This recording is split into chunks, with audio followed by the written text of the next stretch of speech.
Okay, so the David situation gets even sadder, man. This video is by Maury. This is an update to the shocking situation that is still being investigated, crazy enough. You know, how much evidence do you really need in a case like this? But I guess, let the cops do their thing. Anyway, like, comment, and subscribe to Maury. And then to me, let's get into it. Let's go. It's your boy, Dwight. I media trained you. That's controversial. It's controversial of kids. Delete everything. Delete everything. Everything goes. Even her, ne? Even her. The girl with my name tattooed on her chest.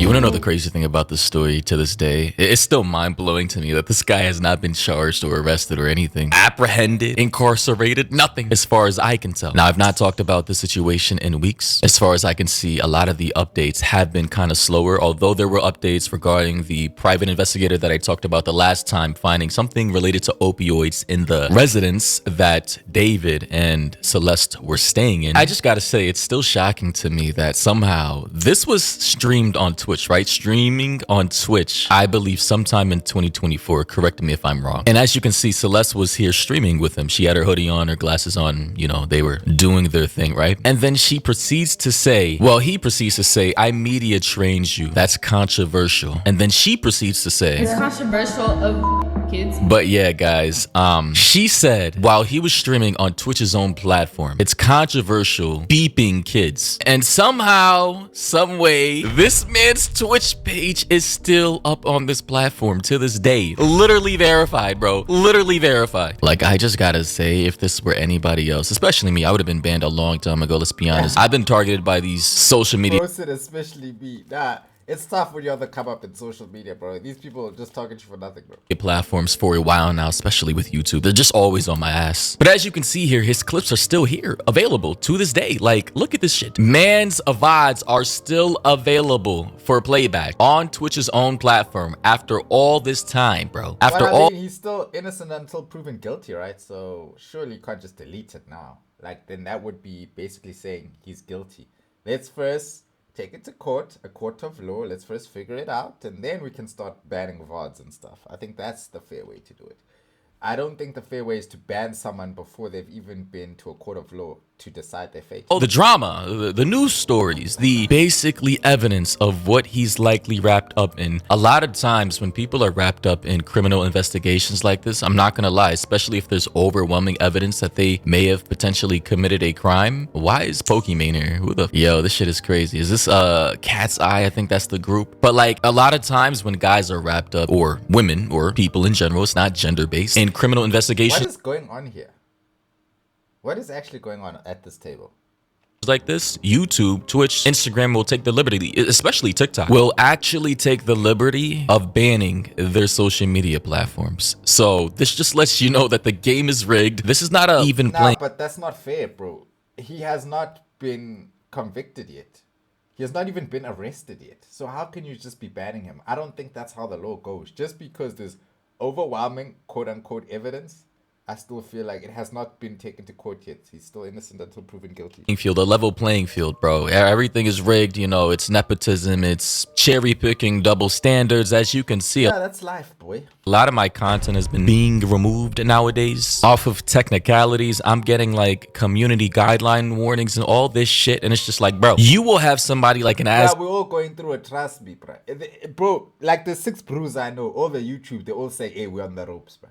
Like, it's tough. Everybody, high and low. Like, YouTube is just is smacking the shit out of us. I don't know what to tell you. Goal or Penguins Zero upload bar for bar the same video with less censoring than I do, and their video gets to stay up while mine gets shut down, removed, and strike for literally the same thing. So that's why, guys, I implore everybody, like, I actually want everybody to go on over to my Instagram page right now, Maury HQ. It's on Instagram. Just to let you guys know, I am running a $100 giveaway to 3 individuals for this month before Thanksgiving. I do want to give it back to the people who've been supporting me for all these years through the ups and Bro, I downs. need to hold that handle, dog. I've been going through it, but I need to hold that handle. I can't lie. I did make this announcement, $100 giveaway to 3 people, or I think AirPod Pro 3s to 1 individual, because I can't do 3 of them, 3 AirPod Pros. I would be like, fuck. About like $800. Yeah, it would be about like 800 after all the taxes. I'm sorry, I can't do that right now. Sorry. But yeah, as I can see, there's no updates on this guy's page after months. Obviously, his follower count has dipped back down to under 2 million. It was above 2 million at one point in time, but as you can see, given the situation that this man's in, it's going to be steadily stable at 1.9 to 2 million to maybe 2.1. And you know, we have plenty of articles saying that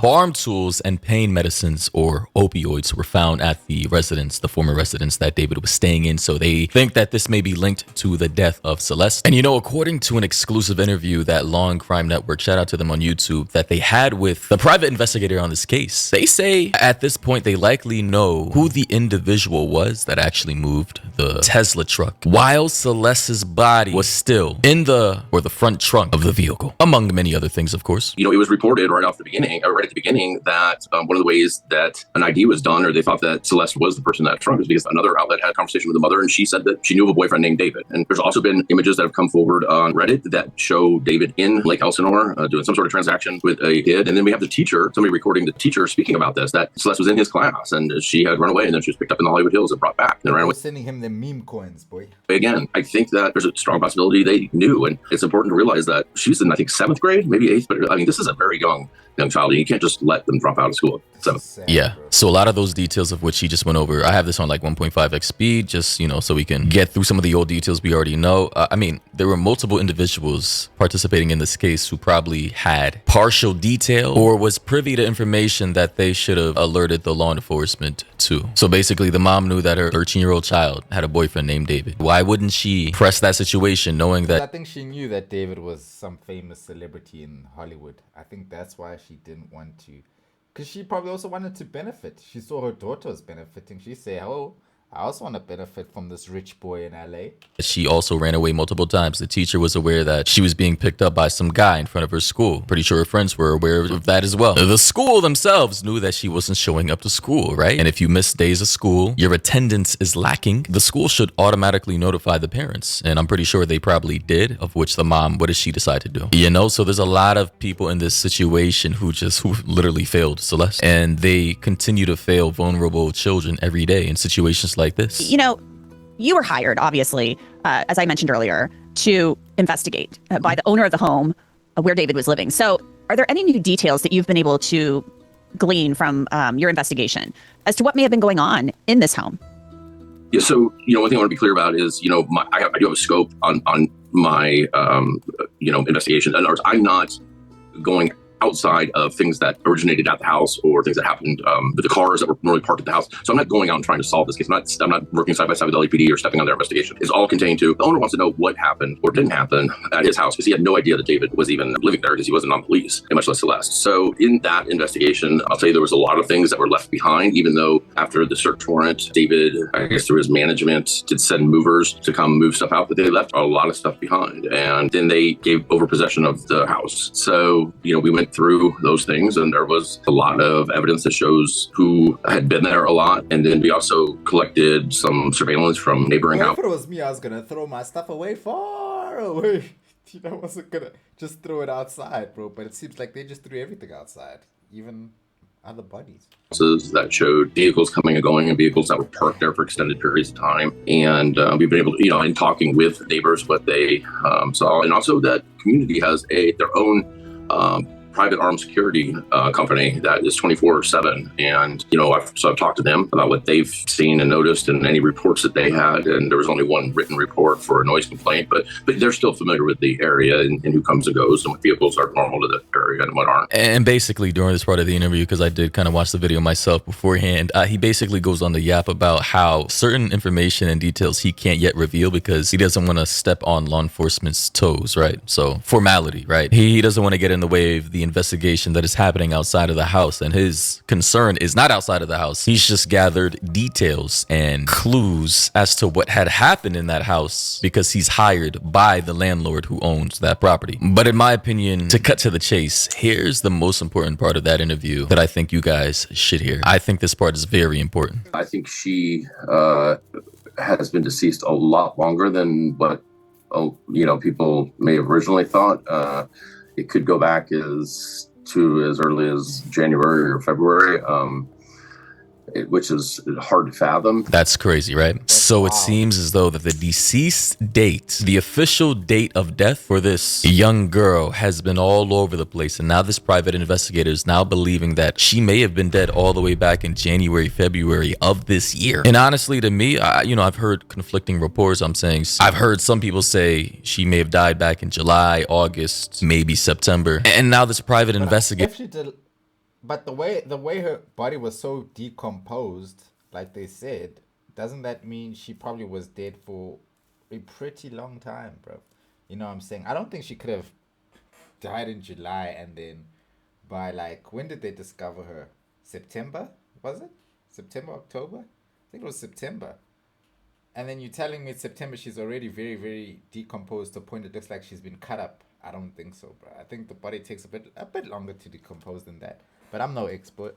Because he's privy to a lot of information that obviously we don't know. He has access to the actual property that she stayed in. And he found farm tools. He found opioid bottles, of which many tools. You see, that's what they cut her with, bro. Articles have reported on. I'm getting the feeling that he believes she may have overdosed. Somebody may have slipped something into her drink, or maybe she may have taken something. We don't know if this overdose, speculatively, was intentional or not. But of course, anybody dying, a minor that is, dying in the presence of a home leased out by David's manager. Apparently, the lease wasn't even in David's name, which is why, based off of what I heard, the landlord or the owner of the property wasn't even aware that the singer David was even staying there. So I mean, this entire situation is just really spooky and crazy. Investigator Steve Fisher recently went inside the Hollywood Hills mansion where David lived just before the body of 14-year-old Celeste Rivas Hernandez was found in his abandoned Tesla. They were disturbed. I don't know why I'm starting to get the feeling that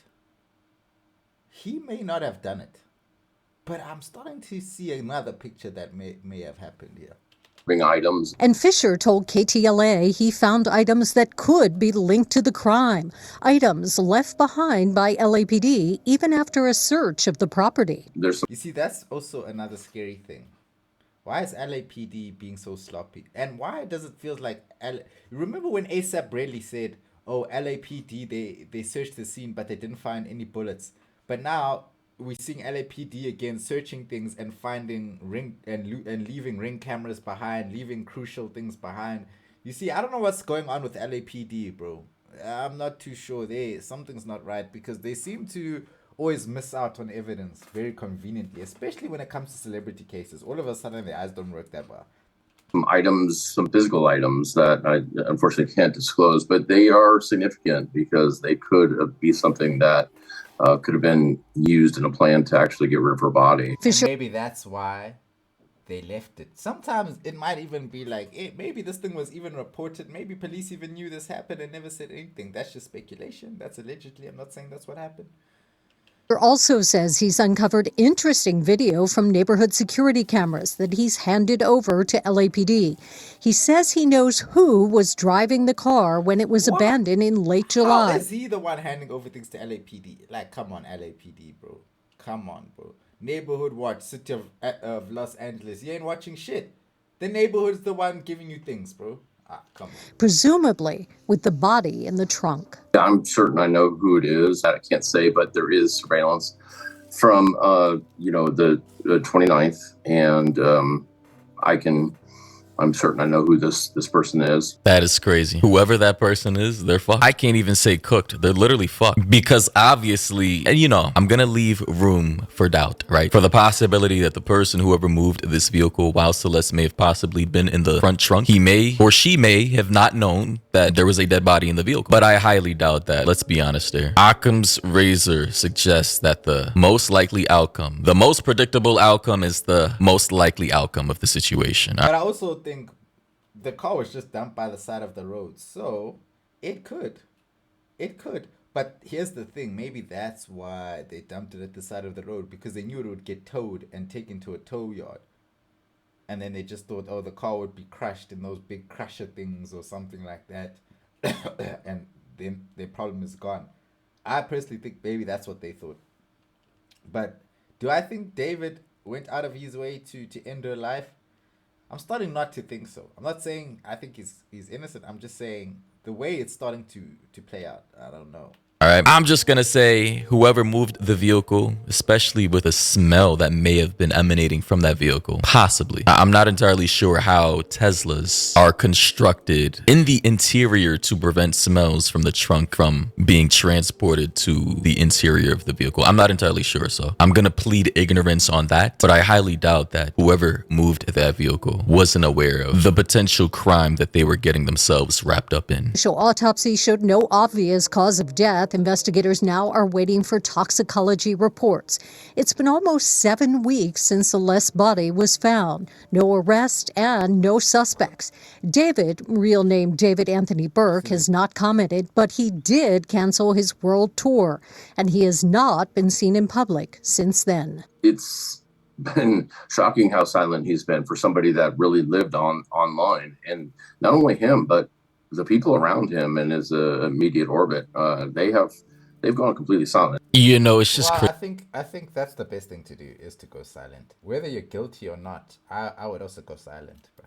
Whether I'm guilty or not, I think let's let it play out, bro. Let's let it play out. Let me not say anything to jeopardize myself or the case. Let me just keep quiet, keep out the way. crazy to me how this man has not made one statement coming out to defend himself at all. Like, hey, maybe That's the smartest thing to do. I'm sorry, that's the smartest thing to do. Do not say anything, especially in a situation like this, bro. I'd rather just not say anything.